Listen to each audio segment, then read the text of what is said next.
I hear the hum of a train rolling through the city of Pontiac in the early morning. That deep metal rumble that shakes the windows just enough to wake you. And as a kid lying in bed, I used to wonder something. Who gets to be on that train and who gets left behind? I didn't understand it then, but I realized that question was much bigger than a train ride. It was the beginning of me understanding this, that the places that raise us, they don't just shape where we come from. They shape who we believe we are capable of becoming. When most people hear of Pontiac, Michigan, they think about cars. And I mean, who wouldn't, right? Factories, assembly lines, steel, engines. But when I hear Pontiac, I hear something different. I hear my grandmother. I hear my grandmother sitting in her favorite rocking chair, watching her favorite soap opera As the World Turns. And if you grew up with a grandmother like I did, you already know this wasn't just a show. No, this was an interactive conversation, okay? She would be yelling at the television like the actors could literally hear her, saying things like, "Now, girl, you know that man ain't no good." God rest her beautiful soul.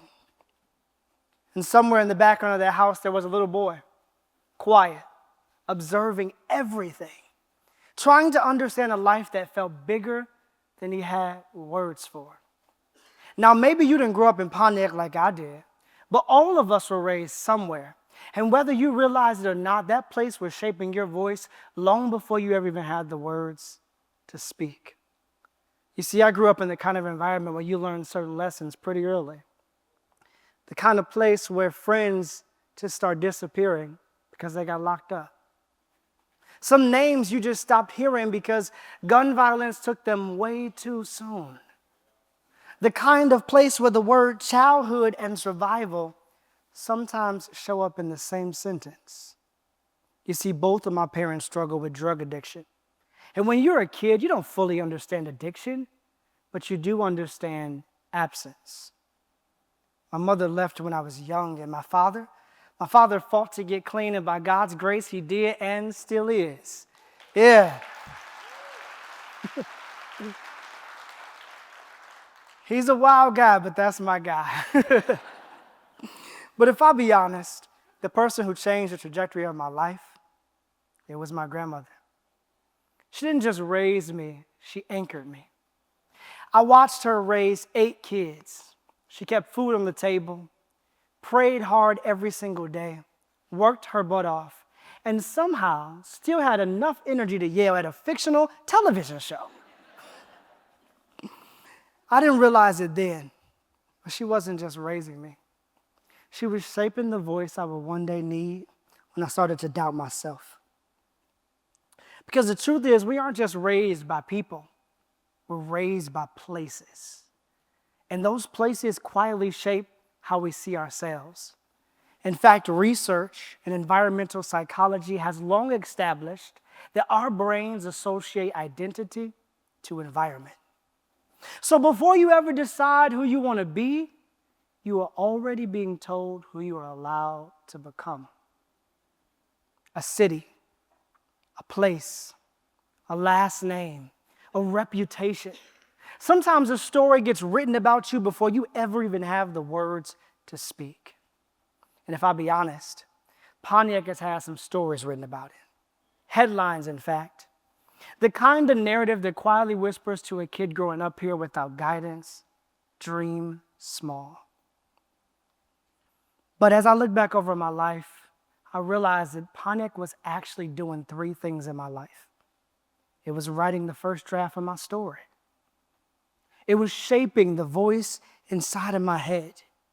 And it was sharpening the gift I would one day need. Crazy thing is, I just didn't know it.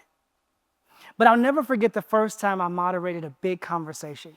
I was out in Miami. There were thousands of people in the audience, literally lights as bright as these. Man, executives sitting right next to me. And there I was, nice suit jacket on, questions in hand, looking like I belonged. But deep down I was thinking, man, I'm just a kid from Pontiac. And Lord, What if they figure out I'm just making this up as I go? You ever been inside of a room you worked so hard to get in, and then all of a sudden it feels like your confidence level is operating like you're 12? That feeling has a name. It's called imposter syndrome. And it's not just tied to insecurity. I've learned it's also tied to memory. It's that voice in your head trying to tell you who you are and who you get to be. And on that stage next to those executives, I almost played small. I almost shrunk. But then I heard a voice, not doubt, not fear. It was my grandmother. And it sounded something like this. Boy, if you don't get up there and do what God told you to do,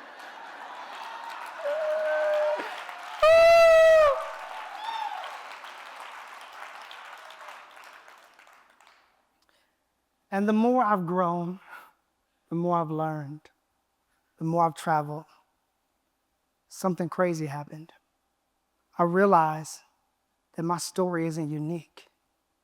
There are kids like me everywhere, in Akron, Ohio, in Erie, Pennsylvania, in Alberta, Georgia, in Oakland, California, watching, learning, adapting, being shaped by what the world calls limitations and disadvantage.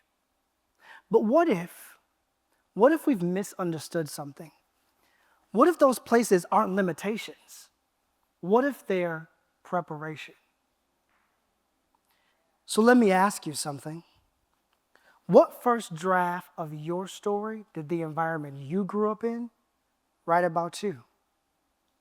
What voice did that place give you in your head? And what gift has it birthed on the inside of you that you have yet to give back to the world? Because maybe the question isn't, where did you come from? Maybe the real question is this. What if the place that raised you was preparing you for the legacy you're brave enough to choose? Would you choose it? Because you are not a product of where you started. You are the proof of what it prepared you to become.